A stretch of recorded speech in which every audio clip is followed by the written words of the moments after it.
هر لسر دامەزراندنە پارتیا دموکراتیا کوردستان سووریا و 65 سال بسەر دارباز دبن مێبەنداریە برێز محەممەد سەید وادیاندامی کۆمیتە نەبەندیە پارتیا دموکراتیا کوردستان سووریا کریە مامۆستا محەممەد دەمباش بەریا هەموو تشتێکی دخوازم بەحسە قوناغا دامەزراندنە پارتیا دموکراتیا کوردستان سووریا بکێ دە ساڵە 57دا پێویستی چبوون وی سەردەمی تحديات چبوون تحدياتی هاتنە پێشیا دامەزراندنێ و دەماک و پارتی جاتە دامەزراندن کەرەم کە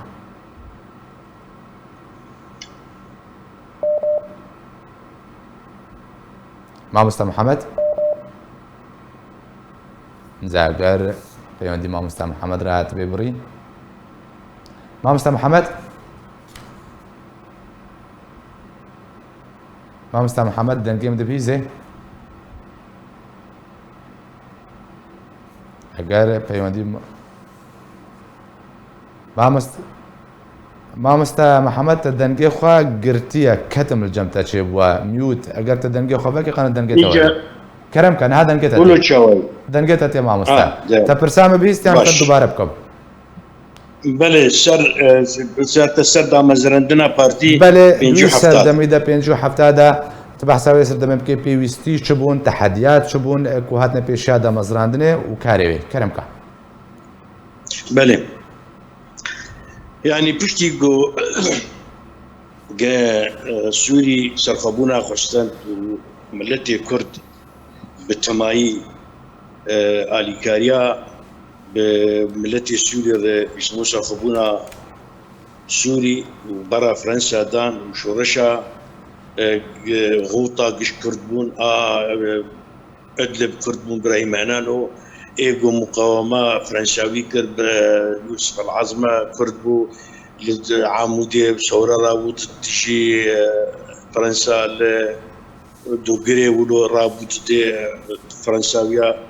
کوردا هێبیت کرد و پشتی بۆ سەرخەبوونا کوردستانی چێ ببێ سەرخەبوونا سووری چێ ببێ ئەوژی شریک بن مافی کوردیجی بێکاتی وێچاغێ پارتیە پشتی گۆ فرەنسا چوو سەرخەبوونا ئەستەقلالا خستەند سووری وێچاغێ پارتیە گۆ لەسەر ساحا سووری هەبوو کی بوون بێتر إخوان المسلمين بو وقومي سوري بو وحزب الشيوعي بو وحزب الشعب الديمقراطي يعني حركات برجوازي حزب برجوازي بله مخابن بان بارتيات تفدا بحثا روشا ملتي كرد وما في ملتي كرد نعت كرد تناسكر تبقوا كرد بري كشا دجي هناك عهد فرنسا دجي كردا قال لك كاري سياسي دانو سند كاري سياسي ذكر وقتي بو حركة خورتا تشيد بو حركة آزادي تشيد بو بيرودي هات أواكرن ثورة جبو ثورة حسانوري باشا تشيد بو يعني تفقرا كردي باش خورت بو وشالاك وقتي بو إجاهات محرماندن استفادة كرش شيء بدي هرتشتي طبعا تشتي بو هات كرن مثلا تبين بارتيا ايراني تشيبو او بارتيا ايراني او بدانو سندن بحق اجبوم ملتي كردي ايراني جبو جمهوريه مهبادي بريغو اعلان جيبكن وقت دانو سندن فوضى بسوفيت ركر او بارتيا ويبو هاتو دامزراندن تشلو بيجان ويشاغي يعني اوي بارتي اغو دانو سندن بله د کردستان عراق د چلو ششاد جناب برزانی شاد گو پارتیا خو ابا بکن دوی تمثيل كرديه هيوا وشورش خو حل كرن و بارتي دن و ضمي بارتيا ديمقراطي كردستان هات ابا كرن تناس كرن كرد سوريجي استفاده بيه تجربه كرن انه وقت يجو بارتيا تنا بنكر دوزا ما في خطر بله جبو بنا كسن خورتن چالاك خورتن اكاديمي خورتن هجا خدان سر هبدو وخاص تايبت كي هناك جي حزب الشيوعي جي فقطيان بشتي حزب الشيوعي رفض كرقو حتى بحساب ملتي كرد بك وحق حقوقي ملتي كرد بك الجي فقطيان ايوك محمد علي خوجة وخليل محمد وك رحمتي بله ما مستر محمد بردوان با بله بانا اجا هات البارتي اوك هات دامسران براسكر بله معلومه باكرنا بي بارتي جبوغو كاربن يعني روشا كردي كنترول بكن وشو بخوازن وشو كوادريق وشو توجيه بكن شو كاربن دا ما في دي ملتي بكن طبعا دانو استندجي وقت يقوهات كرن حتى جنابي برزاني لو تحاسفياتي بوشاغي نرينا ويتهب موافقه ويتهب انه وقارب مش خو بارتي كله تشيكن باشي يعني دانو استندنا نابينا بارتي عراقي وبارتي سوري جي وقت هات مزراندن بو وقت شغليه دارك يعني بيتر دانو استندني ما بهدور ام قلتي هات اسراندن بهذا جبو في تشتي بارتي هات دا مزراندن وقارب دوزا ما في ملتي كرد بكيت سوري بله باشا ما مستر محمد يعني تحديات بيجكو هاتنا بيشي شون از بني بيشي تحديات يجو هات بينجي حفتاد بارتيات دا مزراندن دي بينجي وحشتاد بينجي يكيتيا ما يسمى وحدة العربية جيونا بين سوريا ومصر بله طبعا وجاغي او كسي يجو خسن وي كيتي بكن نباوري وانا بيكتي وبقدر باوري وانا دخستن جو كاربن قوتك هبه نهي بارتي دني سر عردي دورا خبريز بيتر اخوان المسلمين وحزب الشيوعي و ابيدن بارتي امجي نهات بدا مزران وش غاقو ابي وحده شيء بو يكتي شيء ودا بين سوريا وعراق دا سوريا ومصر دا عبد الناصر وش غي بريار درخص قدري تمام احزاب السوري وحلك بله تبدا خو حلكر غير بارتي حزب الشيوعي للامانه حزب الشيوعي وشاغي رفض كرخو حلبك وبارتي اماجي رفض كرخو حلبك بله ودي جهتك تفصيلها ما بكي يعني دي ملتك معاناه بين الظلم بين النخوشيت بين دي جهتك قرب تفصيلها وين بك وشاغي قال لك الضغط لسر كوادر وقادات بارتي هات كرن وهات كتن حبسي رئيس حزب وسكرتيري حزب وقياده حزب اغلبيه صح كتم حبسي ايجو خوشبر شعبدان اليكي ما تبقى بيدك شغلات كرتن ومعاناه كلك كرن ضغطك مزن وان هات كرن باشا ما مستر محمد ام بين لسر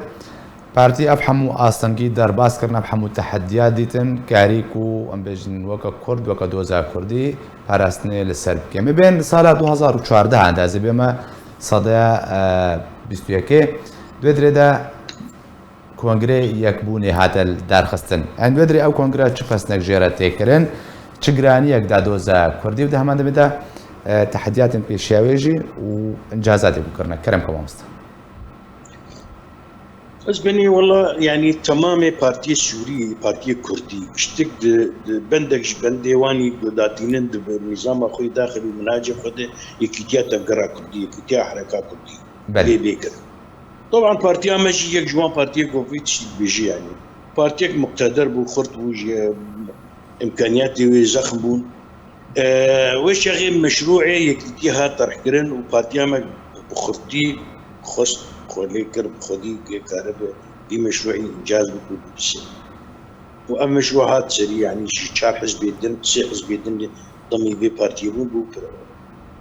قوتك وي براستي خرطي صراحة دي شيء يعني بارتي ناشي بغان بارتي الدنيا هي نقطي لفر هي الدراد تنر فلاندر هي بارتي ديمقراطي كردستان سوريا بارتي قالكي زخم قالكي مزمه قالكي تمامي ولاتي بو كردي قيداد بن دوراوي خاصة كردي بل يعني السوري بخرطي نشط نابجم يعني هو تنظيم جي خرطر هي جي قوتر هي ولو بخرطي هي اللبناني بخرطي هي الكردستاني يعني قال لك انا بربم الكردستاني ولو بخرطي هي لتركيا لاوروبا يعني بارتيك براستي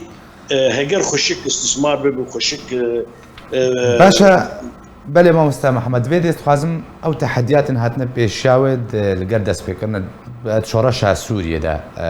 بەر 2014 یەکیتی چێ بوو و شۆڕەشە 2010 دەست پێ کرد دو ساڵێن چێ بوو ینی ئەو تەحەدیات بوون هاتنە پێشاوی و کاری چ دەست پێخێش بە کوردان زانێکەوە ینی پارتی وەک تەبگەرە کوردی دیرۆکێ دێ چ قاسی نەخۆشی و ئالۆژی دێم پیشیاوێنا ینی پشتی گۆ پارتی ئەف تشتەیە یەکیتی بجی کرد و زەخمەهانێ و خۆرتبوونەهانێ ینی گروپاتی پارتیە گو هەبوون قیمەتا کەسکی جوان کێم ناکەن لێ محاولە هاتکردن گۆ بێ پارتی کارە بێ ئەکی گەلکی پێشین چاوک و شۆڕەشە سووری ئیجا پشتی گۆ نیزامی سووری ئستیعانە ئانی بە پەکەکێ کرد قاسم سلێمانی هات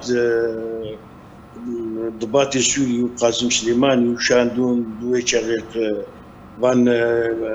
جەماعەتێک کە جەکەی وانا و خستن گومەلەتێ کوردی ئێ منتیقا کوردی تسلیمی وان بکەن و یان چورەکەوێ معروفە مەگەلێک جارە گوتی ئەم ناخۆزم تم دووبارەشی بکەن یعنی وان وەختێ گومەلەت تسلیمی وان کردن هەدەف ژێ چی بوو ئەنرەمان ژێ چی بوو کارە بن تەفگەرە کوردی حێراکا کوردی منتیقا کوردی بتونە بکەن و ئەو دەست پێکردن ینی دەست پێکردن خۆرتێ چالاک گرتن و خۆرتێ کوشتن و ئێگۆ ڕەڤیان و ئێگۆ لەشکریانە چا دەرخستن و ئەوڵ تەلوی ولژی بێناوان دەرنەکرد دەست پێکرد گرتنا نەشەتا ئێمە و گرتنا قادات ئێمە و قیادات ئێمە و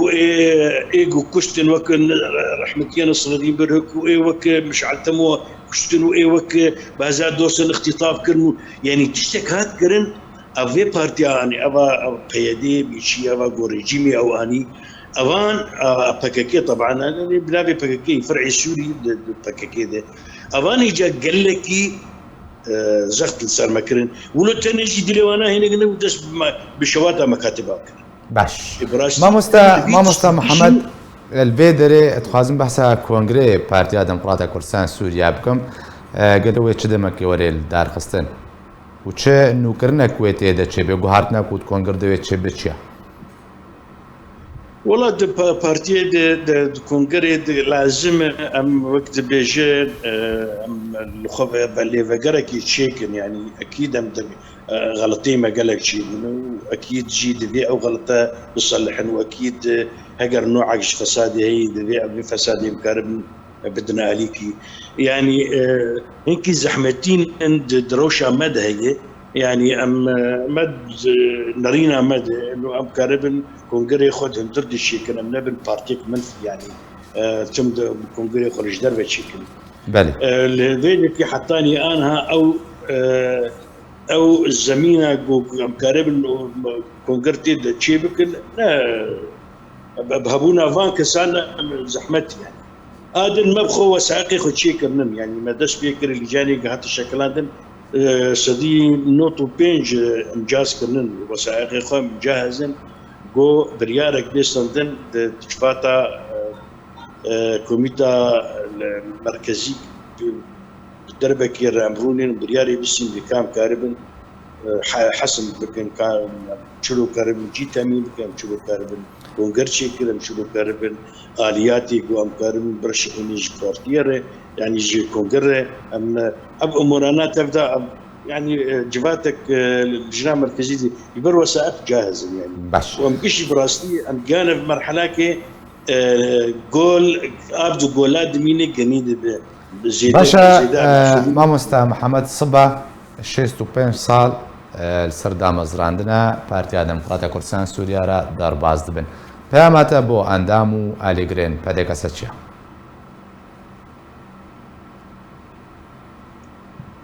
وڵا گەلێک جیاد وێ ji bo damezrandina partiyê wê ihtifal û zikrawê wê çî li Dêrikê û li Koçerata û li Qamişlê û li menatiqê Hesekê Qamişlê wan de ra jî gundê Fendî gundekî mezin e û jî yani جین خوشک پیدا دبن کو يعني كارك جالاكي خوشك تكرن شلو كاربن ام بيتر نسباك مزج بي ملتي ام كاربن بي ذكراهني يعني بيجيب ان شاء الله و التي مع قال لك يا متحمس كان المشاركه هذه وتوكا مامۆستا محەممەد تووەکە سەرکردەیەکی کورد سەرکردەیەکی پادێکەسە پەیامەتەژ ئەندامێن پادێکەسیرە چیت خوازی چ ژوارە بژێ بۆ ناوکو سب بە 65 ساڵ دەرباز بوون از جوان دخوازم اف پارتیا هیجا اف پارتیا گو چی بو ببریارا کردی چی بو و خست و خدمتا کردی بکه ام نهیلن گو اف پارتیا هنه شکا خودر کرد ام نهیلن گو اجندات شخصی ام نهیلن گو او تأثیرات در دور هندرجي ويجدر بالتأثيرات نباش در حقي في بارتي تشيبي لأنه بارتيا هاني هاتي أفاكن سري بازك جدس بيك أخوته سري بازك بيروز سري بازك جنابي برزانية نمر لازم أف بارتيا هاني أم تيخي نسكاوي أجر سكي در كتبه أم بقري سكاوينا شينا بأف بارتي بلو بمينه لأنه أف يعني براستيش كبائر جو بارتيا کو في بارتيا هاني ديوان الوزيا درباز دبي وقال لك نباشيتي درباز دبي فساد هناك تاعي قالك سباز جوي مامۆستا محەممەد سعید وادی ئەندامەیە کۆمیتە ناوەندیە پارتیا دموکراتیای کوردستان سووریا وتم ڕەوی قالك سپاس